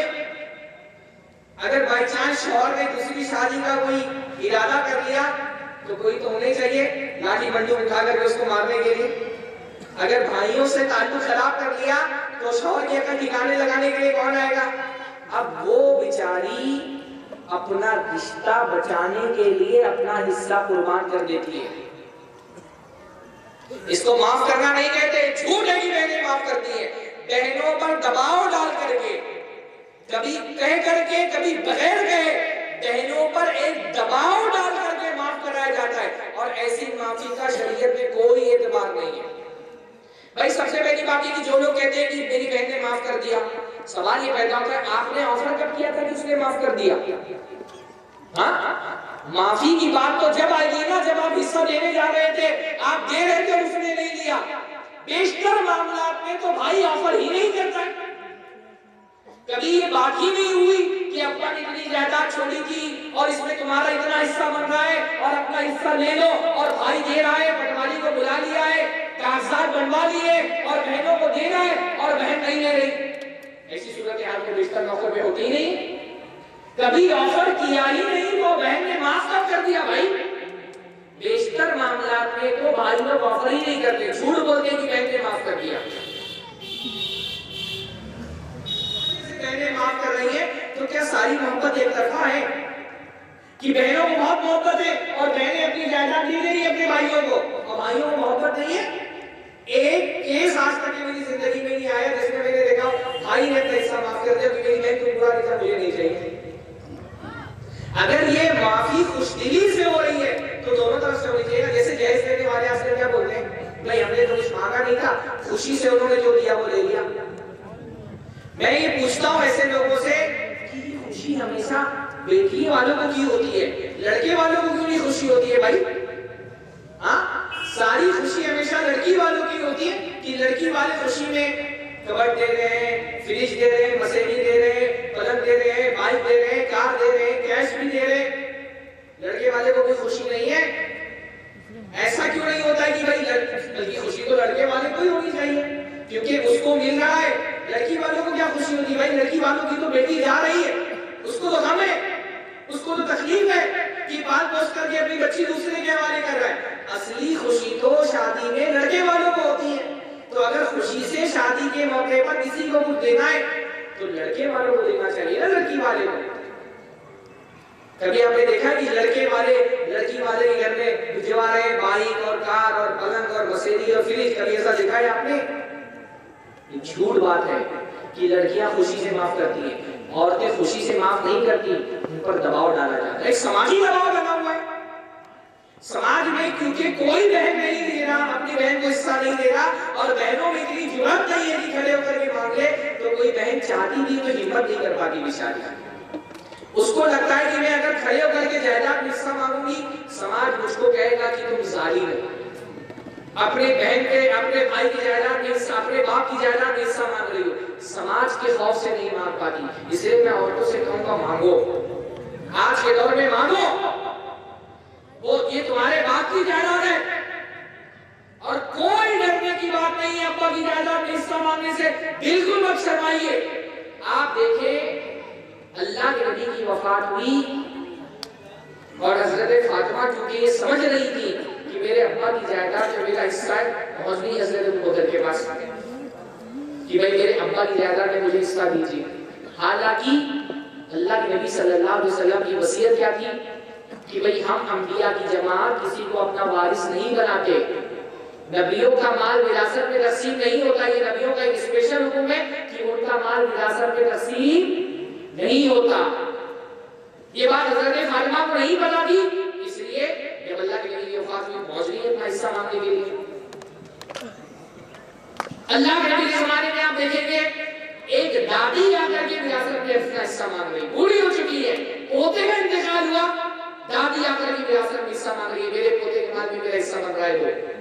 حضرت ابوبکر کے زمانے میں ایک دادی آ کر کے اپنے پوتے کی وراثت میں حصہ مانگ رہی ہے. حضرت عثمان کے زمانے میں ایک نانی آ کر کے اپنا وراثت میں حصہ مانگ رہی ہے. آپ خواتین میری بہنوں آپ کیوں شرماتی ہو؟ آپ کھڑے ہو کر کے اپنا حصہ مانگو. اور اصل مسئلہ یہ ہے کہ ہمارے معاشرے میں خواتین کی جہالت کی وجہ سے وہ یہ سمجھ نہیں پاتی کہ کہاں ان کو کھڑا ہونا چاہیے اور کہاں ان کو کھڑا نہیں ہونا چاہیے. جہاں مانگنے کا حق نہیں بنتا وہاں تو وہ کھول کر کے مانگتی ہے. بیٹے کی شادی کرا رہی ہے تو سسرال والوں کے سامنے لمبی لسٹ بنا کر کے دیتی ہے, بائک چاہیے, سب یہ لسٹ عورتیں بناتی ہیں نا. ہاں ہمارے معاشرے میں جہیز کا مطالبہ کرنے میں سب سے آگے عورتیں ہی ہوتی ہیں. وہی ساری لسٹ بنا کر کے دیتی کیا کیا چاہیے, وہی بہوؤں کو تانا دیتی ہے کہ تم یہ لائی اور یہ نہیں لائی. وہاں تمہارے کھڑا ہونے کا حق نہیں تھا تم کو, وہاں تمہارا کوئی حصہ نہیں بن رہا ہے. اپنے بیٹے کی شادی میں اس کے سسرال والوں سے مانگنے کا حق نہیں تھا تم کو. جہاں تمہارا حق نہیں بن رہا ہے وہاں تم شیر بن جاتی ہو. ہاں یہ طرح ہم کو چاہیے. اور جہاں تمہارا حصہ بن رہا ہے حلال طریقے سے وہاں بکری بن جاتی ہو. ارے میں نے تو معاف کر دیا ڈر کے والے.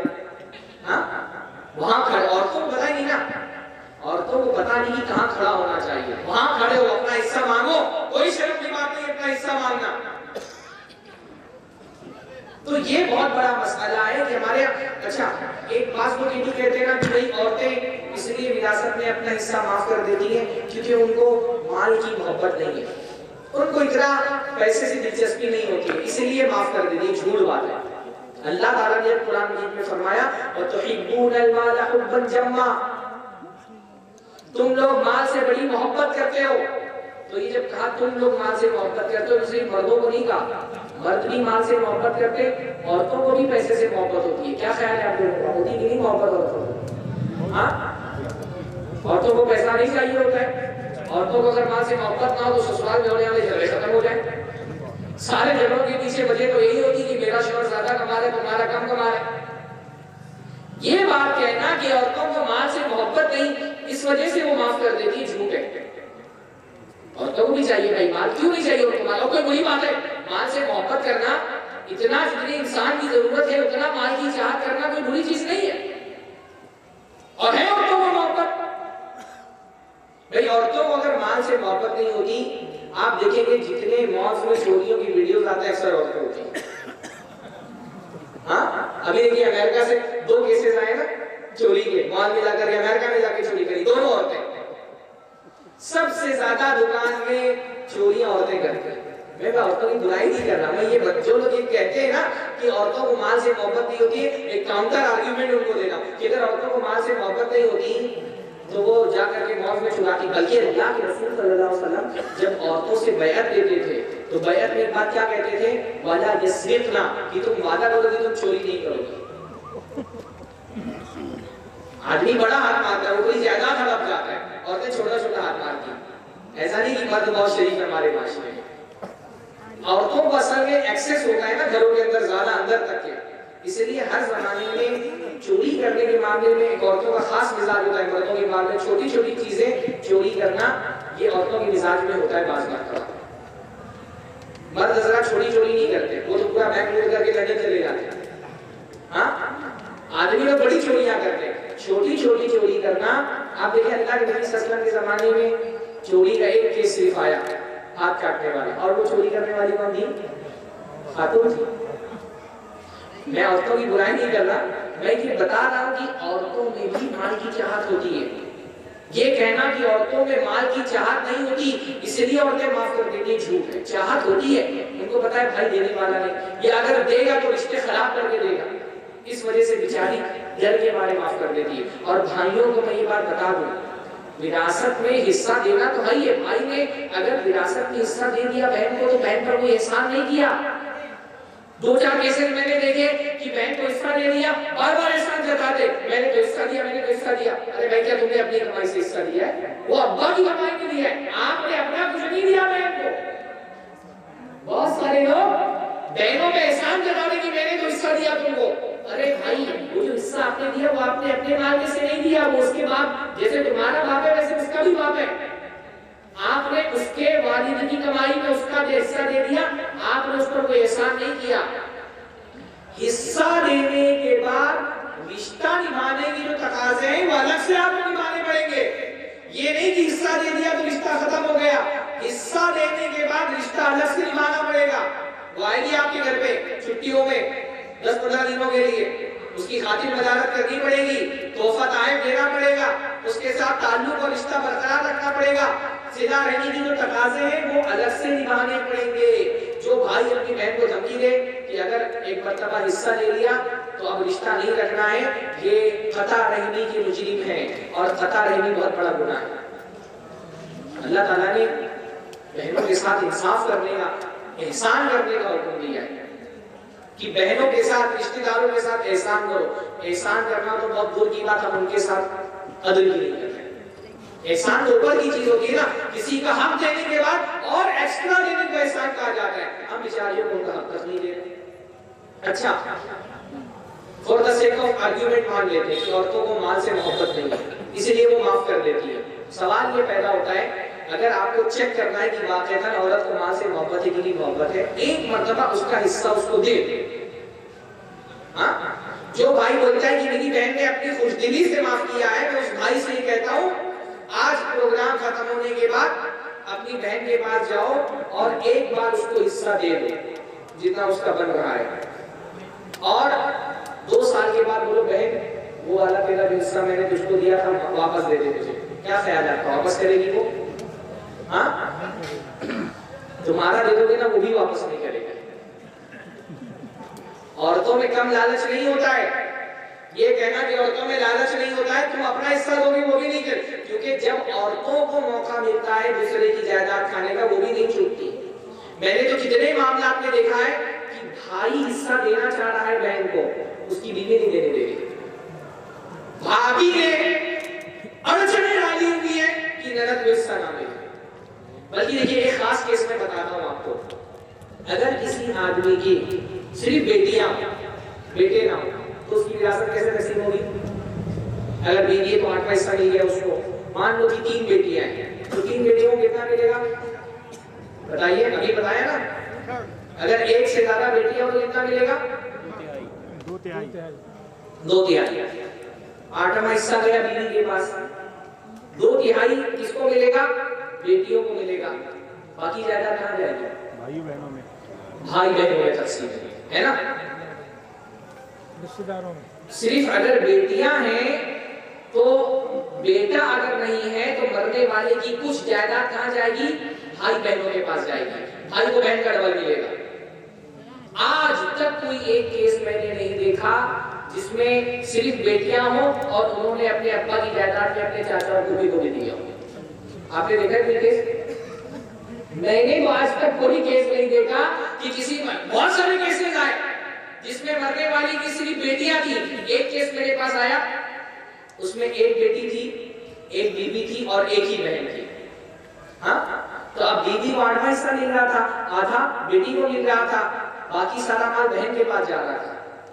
کوئی ماننے کو تیار نہیں۔ وہ ایسا کیسے ہو سکتا ہے کہ بہن کو بیٹی سے زیادہ مل رہا ہے، بہن کو بیوی سے زیادہ مل رہا ہے؟ نہیں مانتے لوگ، کتنا بھی شریعت کے احکام بیان کیے جائے حتیٰ کہ کفر کے درجے پر چلے جاتے ہیں لوگ۔ میں نے دیکھا بعض کیسز میں لوگوں نے بتایا ہم کو شریعت پر بتاؤ، ہمارے یہاں سے ہی چلتا ہے۔ یہاں تک کی بات ہوتی ہے کہ لوگ بولتے ہیں ہم کو شریعت پر بتاؤ، ہمارے یہاں سے ہی تقسیم ہوتا ہے۔ ہم نے اسلام کے مقابلے میں ایک دین کھڑا کیا ہوا ہے اور اس دین کا نام کیا ہے؟ ہمارے یہاں جب مالی معاملات آتے ہیں نا تو ہمارا دین پیچھے رہ جاتا ہے اور ہمارے یہاں کے نام سے جو ہم نے دین بنایا نا وہ جیت جاتا ہے۔ لوگوں سے کہو جہیز مت لو، لوگ بولتے ہیں ہمارے یہاں تو لیا جاتا ہے۔ لوگوں سے کہا جاتا ہے وراثت شریعت کے مطابق تقسیم کرو، بہنوں کو حصہ دو، بولتے ہیں ہمارے یہاں نہیں دیا جاتا ہے۔ ہمارے یہاں کیا ہے بھائی؟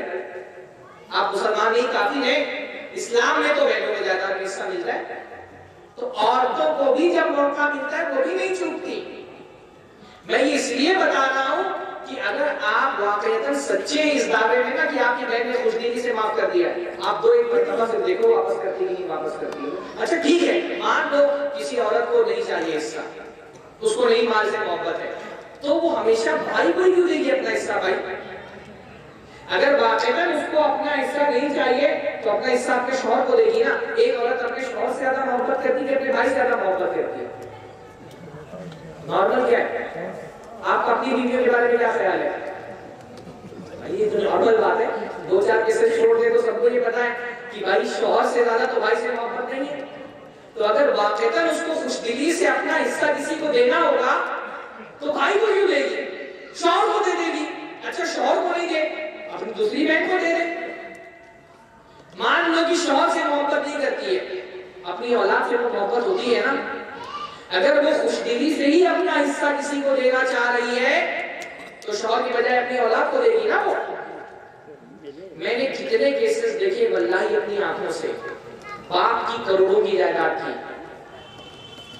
کھیتی باڑی تھی کروڑوں کی، بھائی نے بہن کو حصہ نہیں دیا، اس بہن کے بچے فقیر ہیں، گھر میں کھانے کے لیے اناج تک نہیں ہے، کوئی کاروبار نہیں ہے، گھر کی چھت ٹپک رہی ہے، لاک ڈاؤن میں دیکھا کہ بھوکمری کی عادت ہو گئی۔ ان کا ماما اپنے مال کی زکات دے رہے ہیں، دیکھا ہے میں نے اپنی آنکھوں سے، اپنے مال کی زکات دے رہے ہیں بھائیوں کو۔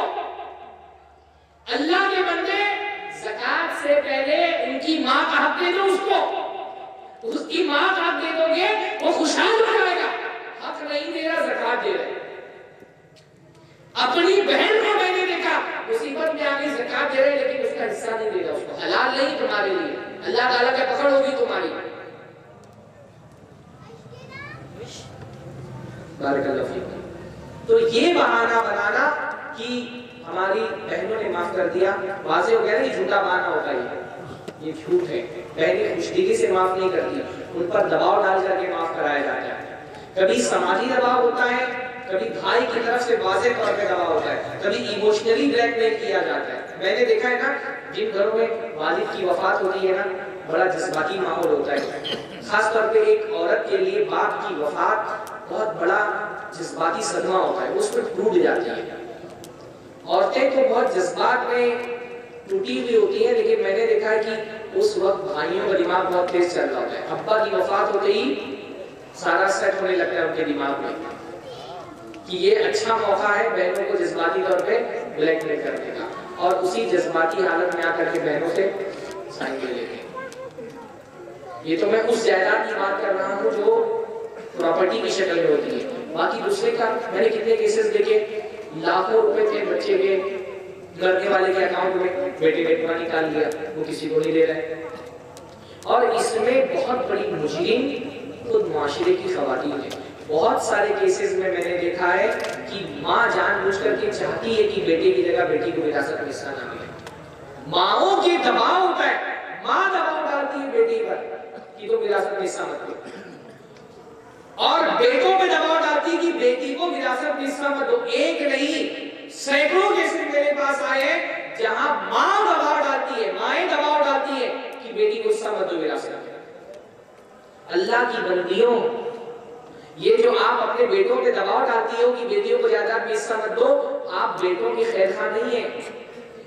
اگر آپ نے بیٹوں پر دباؤ ڈال کر کے بیٹیوں کو جائیداد سے محروم کر دیا ہے، بیٹی کا کیا نقصان ہے؟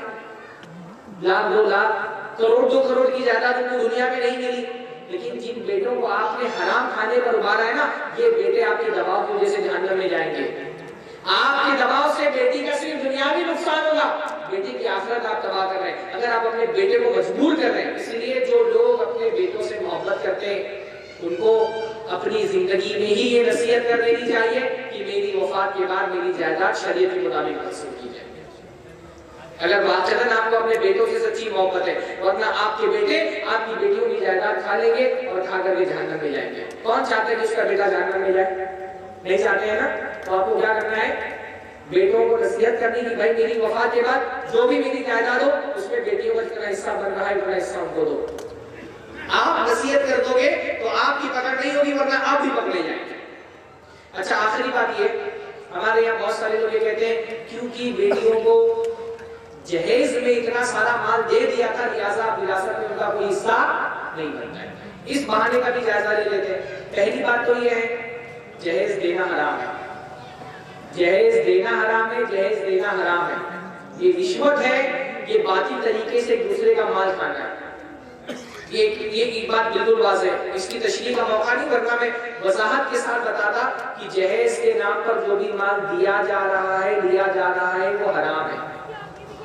تو حرام آپ مال کسی کو دے رہے ہیں، اس سے کسی کا حلال حق آپ کاٹ نہیں سکتے. دوسری بات، جہیز کس کو دیا جاتا ہے بھائی؟ جہیز کس کو دیا جاتا ہے؟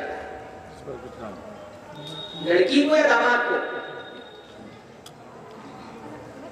بنیادی طور پہ جہیز تو داماد کو دیا جاتا ہے نا. کیش ہے، بائک ہے، گاڑیاں ہیں، یہ تو اس کو دیا جا رہا ہے، داماد کو دیا جا رہا ہے. جو چیز آپ داماد کو دے رہے ہیں اس کی بنیاد پر آپ بیٹی کا حصہ کیسے ختم کر سکتے ہیں؟ جہیز تو ابا نے اپنی زندگی میں اپنے داماد کو دیا تھا، تو داماد کو اگر کوئی چیز دی تھی تو اس کی بنیاد پر بیٹی کا حصہ کیسے مار سکتے ہیں آپ؟ اچھا بیٹیوں کی شادی میں اگر خرچ ہوتا ہے تو کیا بیٹوں کی شادی میں خرچ نہیں ہوتا؟ ہاں، کتنے سارے معاملات میں بیٹے کا ولیمہ بھی پورا، اس کی شادی بھی پورا، بلکہ بیٹی کی شادی میں جو مہر بنتا ہے وہ مہر بھی پورا باپ اپنے خرچے سے بنواتا ہے. خرچہ صرف بیٹیوں کی شادی میں نہیں ہوتا، خرچہ کس کی شادی میں ہوتا ہے؟ بیٹوں کی شادی میں بھی خرچہ ہوتا ہے. بلکہ ہمارے معاشرے میں بعض مرتبہ بیٹوں کی شادیوں میں بیٹی کی شادی سے زیادہ خرچ ہو جاتا ہے. تو اگر خرچ کی وجہ سے کسی کا حصہ کم ہو رہا ہے اور نہیں دیا جا رہا ہے، تو اگر بیٹی کا حصہ نہیں دے رہے تو بیٹے کا حصہ مت دو، کیونکہ اس نے بھی تو اس کی شادی میں بھی تو ابا نے خرچ کیا تھا.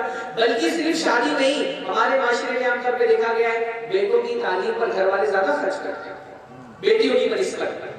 بڑے بڑے کالج میں اس کا ایڈمیشن کرا رہے ہیں، ڈونیشن بھر رہے ہیں، بڑا پیسہ لگا کر کے اس کو تعلیم دلا رہے ہیں۔ اصول یہ ہے کہ کسی بچے کی خرچ میں اگر کچھ پیسہ زیادہ لگا ہوا ہے نفقے میں، تو وراثت میں اس سے مائنس نہیں کیا جائے گا۔ نہیں سمجھ میں آ رہا ہے؟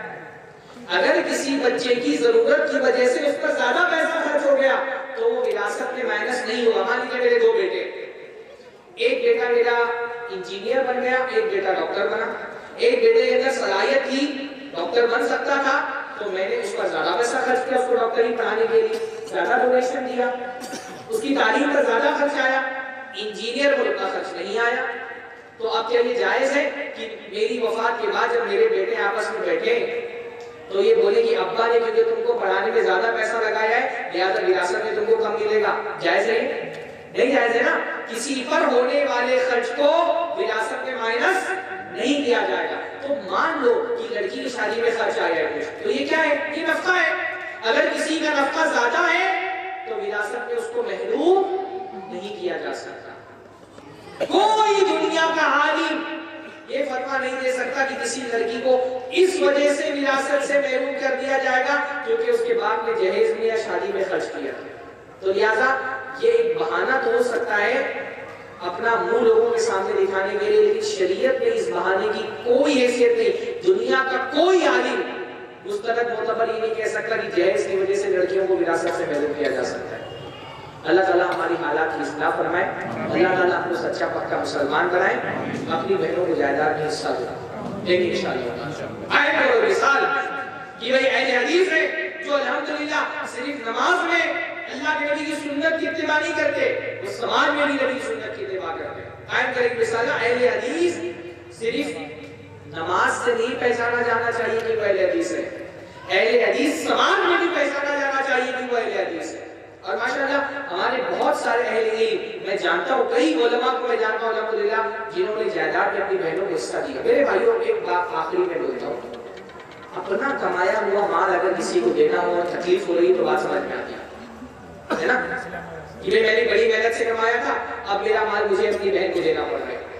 یہ تو اللہ تعالیٰ کا خالص فضل ہے نا کہ اللہ تعالیٰ نے ایک مالدار گھرانے میں آپ کو پیدا کر دیا اور اللہ تعالیٰ کے فضل سے آپ اتنی بڑی جائیداد کے مالک بن رہے۔ اللہ تعالیٰ چاہتا تو اس مالدار گھرانے کے بجائے کسی غریب گھرانے میں بھی آپ کو پیدا کر سکتا تھا۔ اللہ تعالیٰ نے یہ جو مالک وراثت ہوتی ہے کہ ایکسٹرا ہے جو آپ کو مل گیا، یہ آپ نے اپنی محنت سے نہیں کمایا، یہ اللہ کا فضل ہے آپ کے اوپر۔ تو جو چیز ایکسٹرا مل رہی ہے جو آپ اپنے محنت سے نہیں کمایا اس میں آپ کیوں لالچ کر رہے ہیں بھائی؟ دوسرے کے مال میں کیوں لالچ کر رہے ہیں؟ وہ ابا کا مال ہے اور وہ بہن کو مل رہا ہے، دوسرے کے مال میں لالچ تو سمجھ میں بھی نہیں آتا ہے۔ آپ کو اپنا مال دینا ہو اور اس میں آپ کو لالچ آئے تو ایک سمجھ میں آنے والی بات یہ کہ بھائی ٹھیک ہے اپنا مال لوگوں کو دینا ہے، دوسروں کے مال میں لالچ نہیں کرنا چاہیے۔ اللہ تعالیٰ کے یہاں پکڑ ہوگی، قیامت کے دن جو سوال ہوگا نا وَفِي مَالِهِ مِنْ أَيْنَ اكْتَسَبَهُ، جو مال تم نے کمایا وہ کہاں سے کمایا؟ اس میں تجارت والے مال کا تو حساب دینا پڑے گا، جہیز اور وراثت کے مال کا بھی حساب دینا پڑے گا کہ تمہاری بہن کا حصہ تھا تم نے کیوں نہیں دیا، کیوں تم چاہتے ہو کہ تمہارے بچوں کے پیٹ میں حرام مال جائے؟ تمہاری بہنوں کا حصہ، خاص طور پہ خواتین سنیں، آپ کیوں چاہتے ہیں کہ آپ کے بچے حرام کھائیں؟ ایک اچھی ماں وہ تو یہ چاہے گی کہ ایک دانہ بھی اس کے بچوں کے پیٹ میں حرام کا نہ جائے۔ آپ کیوں چاہتی ہیں کہ آپ کی نندوں کا حصہ آپ کے بچے کھائیں؟ بھائی آپ کو مال سے بڑی محبت ہے، جاؤ اپنے بھائی سے مانگو نا، آپ کے ابا کی جائیداد میں جو حصہ بن رہا ہے، جس مال پہ آپ کا حق نہیں اس پر کیوں نظریں گڑا رہی ہیں؟ جس مال پر آپ کا حق ہے کھڑے ہو کر کے مانگیے اور معاشرے کو ایسے عورتوں کا ساتھ دینا چاہیے۔ اللہ تعالیٰ ہماری حالتوں پہ رحم فرمائے۔ یہ بڑا جو ہے وہ حساس موضوع ہے اور تقریریں میں سمجھتا ہوں کہ اس مسئلے کا حل نہیں جب تک کہ سماج کا ذہن ہم تبدیل نہ کریں، لیکن تقریریں اس مسئلے کے حل میں بہت معاون ہیں۔ الحمدللہ میں بطور فخر نہیں کہہ رہا ہوں، اللہ تعالیٰ کی نعمت کے ذکر کے طور پہ کہہ رہا ہوں، کئی مقامات پر الحمدللہ میں نے خواتین کی وراثت کے موضوع پر خطاب کیا اور لوگوں نے مجھے بتایا کہ شیخ آپ کی تقریر سن کر کے ہم نے اپنی بہنوں کو جائیداد میں حصہ دیا۔ تو انشاءاللہ تعالیٰ میں شعیب بھائی سے رابطے میں رہوں گا اور آپ مجھے بتائیں اگر ایک بھائی کو بھی یہ بات سمجھ میں آ گئی ہو کہ بہن کا جائیداد میں حصہ ہے وہ دینا چاہیے تو میں سمجھتا ہوں کہ میرا یہاں پر آنا کامیاب ہوا، برکت والا بنا۔ اللہ تعالیٰ ہم سب کو دین کے احکام کو سمجھنے کی اور اس پر کامل طور پر عمل پیدا ہونے کی توفیق نصیب فرمائے۔ دین کے احکام پر جتنا آپ عمل کریں گے اللہ تعالیٰ آپ کے مال میں اتنی برکت دے گا۔ آپ اللہ تعالیٰ کے لیے کچھ دیں گے تو اللہ تعالیٰ آپ کو محروم نہیں کرے گا۔ اللہ کے نبی صلی اللہ علیہ وسلم نے فرمایا من ترک شیئا للہ عوضہ اللہ خیرا منہا، جو اللہ کے لیے کوئی چیز چھوڑ دیتا ہے نا اللہ اس سے بہتر اس کو دیتا ہے۔ آپ یہ مت سوچیے کہ آپ چھوڑ دیں گے تو آپ کا کم ہو جائے گا، دینے سے کم نہیں ہوتا، بڑھتا ہے میرے بھائی۔